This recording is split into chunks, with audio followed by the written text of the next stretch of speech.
നമസ്കാരം പ്രിയപ്പെട്ടവരെ, കേരളത്തിൽ തെരഞ്ഞെടുപ്പ് പ്രഖ്യാപിച്ചിരിക്കുന്നു.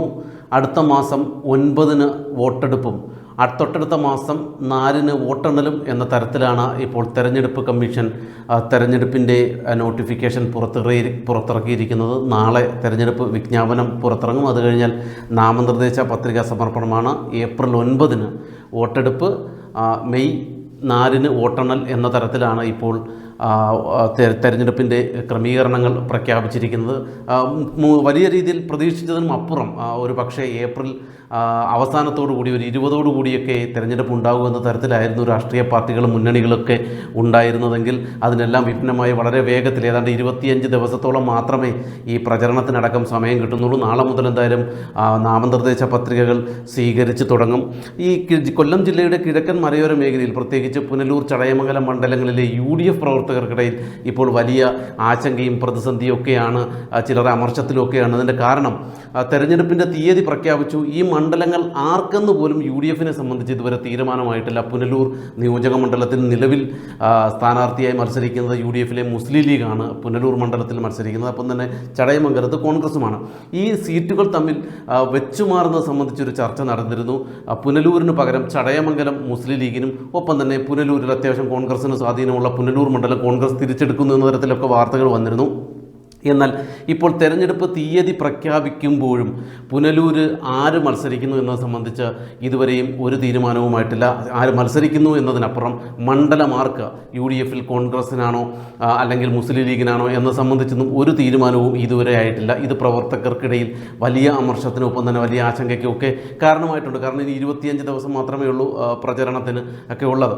അപ്പം നിലവിൽ കോൺഗ്രസ് ഏറ്റെടുക്കുമെന്നുള്ളൊരു വാർത്തകൾ ഈ അവസാന നിമിഷത്തിലും പുറത്തു വരുന്നുണ്ട്. കോൺഗ്രസ് ഏറ്റെടുത്താൽ പ്രധാനമായിട്ടും ഉയർന്നു കേൾക്കുന്ന ചില പേരുകളുണ്ട്. അതിലൊന്ന് അഡ്വക്കേറ്റ് സൈമൺ അലക്സ് ആണ്. KPCCയുടെ നേതാവാണ്. ഇവിടുത്തെ ഈ കിഴക്കൻ മലയോര മേഖലയിലെ മുതിർന്ന നേതാവാണ്. അത്യാവശ്യം സ്ഥിര പരിചയക്കാരനാണ് മറ്റുള്ളവർക്ക്. ഒപ്പം തന്നെ ഏരൂർ സുഭാഷ്, ഏരൂർ സ്വദേശിയാണ്. അദ്ദേഹത്തിൻ്റെ പേര് ഉയർന്നു കേൾക്കുന്നു. തെന്മല, ആര്യങ്കാവ് മേഖലകളിൽ, പ്രത്യേകിച്ച് ഈ മണ്ഡലത്തിലുടനീളം നല്ല സഞ്ചരിച്ച് എല്ലാവരുമായിട്ട് നല്ല രീതിയിൽ ഇടപഴകാറുള്ള SC സഞ്ജയ് ഖാൻ, യുവ സ്ഥാനാർത്ഥിയാണ് അഡ്വക്കേറ്റ് SC സഞ്ജയ് ഖാൻ. ഒപ്പം തന്നെ തെന്മലയിലെ മുൻ ഗ്രാമപഞ്ചായത്ത് പ്രസിഡന്റ് കൂടിയായ DCC ജനറൽ സെക്രട്ടറി കൂടിയായ ശ്രീ K ശശിധരൻ അടക്കമുള്ള ചിലരുടെ പേരുകളാണ് ഉയർന്നു കേൾക്കുന്നത്. ഇതിനോടൊപ്പം തന്നെ മറ്റു ചില പേരുകൾ ഉയർന്നു കേൾക്കുന്നുണ്ട്. Punalur block president C Vijayakumar അടക്കമുള്ളവരുടെ പേരും ഉയർന്നു കേൾക്കുന്നുണ്ട്. പക്ഷേ ഇതിൽ നമ്മൾ ആദ്യം പറഞ്ഞ 4 പേരുകൾക്കാണ് സാധ്യത. 4 പേരിൽ ഒരാളാണ്. കോൺഗ്രസ് ആണ് പുനലൂർ മണ്ഡലത്തിൽ മത്സരിക്കുന്നെങ്കിൽ നമ്മൾ ആദ്യം കേട്ട 4 പേരുകളിൽ ഒരാളായിരിക്കുമെന്നുള്ള സൂചനയാണ് നമുക്ക് ലഭിക്കുന്നത്. അഡ്വക്കേറ്റ് സൈമൺ അലക്സ്, ഒപ്പം തന്നെ SC സഞ്ജയ് ഖാൻ, K ശശിധരൻ, ഏരൂർ സുഭാഷ്.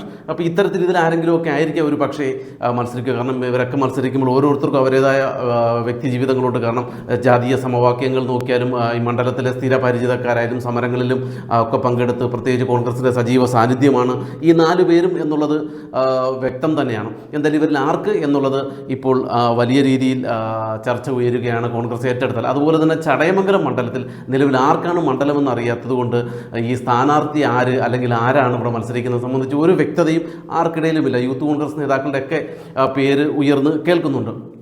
അവിടെ അതേസമയം ഈ 2 മണ്ഡലങ്ങളിലും ഇടതുമുന്നണിയാകട്ടെ CPI ആണ് ഈ 2 മണ്ഡലങ്ങളിലും മത്സരിക്കുന്നത്. ചടയമംഗലത്തും ഒപ്പം പുനലൂരിൽ C അജയപ്രസാദും, ചടയമംഗലത്ത് മന്ത്രി കൂടിയായ J ചിഞ്ചുറാണിയാണ് മത്സരിക്കുന്നത്. അജയപ്രസാദ് കന്യംഗത്തിനാണ് ഇറങ്ങുന്നത്. ഇവരെല്ലാം ഇറങ്ങി ഏകദേശം ഒരാഴ്ച, ഒരു പക്ഷേ വേണമെങ്കിലത്തെ ഒരു പ്രചരണത്തിൻ്റെ ആദ്യഘട്ടം ഇവർ പൂർത്തീകരിച്ചു എന്ന് തന്നെ നമുക്ക് പറയാം. കാരണം പലയിടങ്ങളിലും ചുവരെഴുത്തൊക്കെ പൂർത്തീകരിച്ചു കഴിഞ്ഞു. പ്രധാന വ്യക്തികളെ, സാമുദായിക നേതാക്കളെ, മുതിർന്ന നേതാക്കളെയൊക്കെ ഈ സ്ഥാനാർത്ഥികൾ പോയി കണ്ട് അവർ പ്രചരണ രംഗത്ത് അവർ സജീവമായി കഴിഞ്ഞു. ഇനി ഔദ്യോഗികമായ ഒരു പ്രഖ്യാപനം ഇപ്പോൾ CPMൻ്റെ സ്ഥാനാർത്ഥികളൊക്കെ പ്രഖ്യാപിച്ചു. നാളെ മുതൽ സജീവ പ്രചരണ രംഗത്തേക്ക് ഇടതുമുന്നണി ഇറങ്ങും. അപ്പോൾ കോൺഗ്രസ്സിലാണ് ഇപ്പോൾ ഒരു ആശയക്കുഴപ്പം വന്നിരിക്കുന്നത്. ആരാണ് സ്ഥാനാർത്ഥി? കോൺഗ്രസ്സിലല്ല, UDFൽ ആരാണ് സ്ഥാനാർത്ഥി, ആർക്കാണ് മണ്ഡലം എന്നത് സംബന്ധിച്ച് ഇപ്പോഴും ഒരു അവ്യക്തത തുടരുകയാണ്. ഇതിനിടയിൽ യുവാക്കൾക്ക്, കോൺഗ്രസ് ഏറ്റെടുക്കുകയാണെങ്കിൽ യുവാക്കൾക്ക് പ്രാധാന്യം കൊടുക്കണം എന്ന തരത്തിൽ മറ്റു ചിലരുടെ പേരുകളുടെ ചില കോണുകളിൽ നിന്ന് വരുന്നുണ്ട്. അതെങ്ങും സോഷ്യൽ മീഡിയയിലൊന്നും വന്നിട്ടില്ല. പക്ഷേ നമ്മൾ ചിലരുമായിട്ട് സംസാരിക്കുമ്പോൾ നമുക്ക് മനസ്സിലാക്കാൻ കഴിഞ്ഞാൽ അതിൽ യൂത്ത് കോൺഗ്രസിൻ്റെ ഒരു നേതാവുണ്ട്, ഇപ്പോൾ ഇടതുമുന്നണിയുടെ കോട്ടയായ ബ്ലോക്ക് പഞ്ചായത്തിലേക്ക് അതിശക്തമായ പോരാട്ടത്തിലൂടെ കടന്നു വന്ന SJ പ്രേംരാജ്, അതുപോലെ ജില്ലാ പഞ്ചായത്തിൽ കുളത്തൂപ്പുഴ ഡിവിഷനിൽ നിന്നും വിജയിച്ചു വന്ന ഇടതുമുന്നണിയുടെ കോട്ടയാണ് ഇവിടെയൊക്കെ.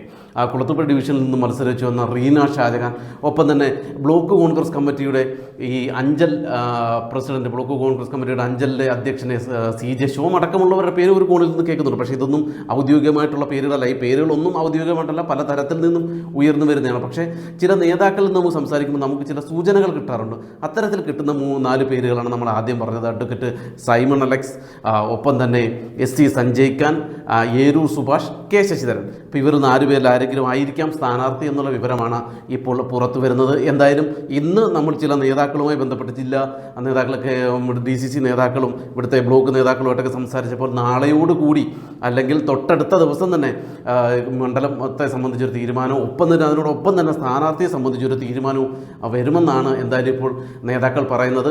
കോൺഗ്രസിൻ്റെയും UDFിൻ്റെയൊക്കെ പ്രവർത്തകർ പ്രചരണ രംഗത്തേക്ക് ഇറങ്ങാൻ ഇങ്ങനെ നിൽക്കുകയാണ്. പക്ഷേ ആരാണെന്നറിയാതെ എങ്ങനെ പ്രവർത്തിക്കാൻ തുടങ്ങും, അതിൻ്റെ ഒരു അമർഷവും ഒരു പ്രതിസന്ധിയും UDFിലും പ്രത്യേകിച്ച് കോൺഗ്രസ് പ്രവർത്തകർക്കിടയിലുമുണ്ട്. കാരണം ഈ മേഖലയൊക്കെ അത്യാവശ്യം കോൺഗ്രസ്സുകാർക്ക് സ്വാധീനമുള്ള മേഖലയാണ്. ഇവിടെ ആർക്കാണ് മണ്ഡലം എന്നറിഞ്ഞിട്ട് വേണം പ്രചരണ രംഗത്തേക്ക് ഇറങ്ങാനെന്നുള്ളതാണ് നേതാക്കൾ പറയുന്നത്. എന്തായാലും 2 ദിവസത്തിനുള്ളിൽ ഇത് സംബന്ധിച്ച് അന്തിമ തീരുമാനം ഉണ്ടാകുമെന്നാണ് കോൺഗ്രസിൻ്റെ നേതാക്കൾ അല്പം മുമ്പും നമ്മളോട് സംസാരിച്ചത്.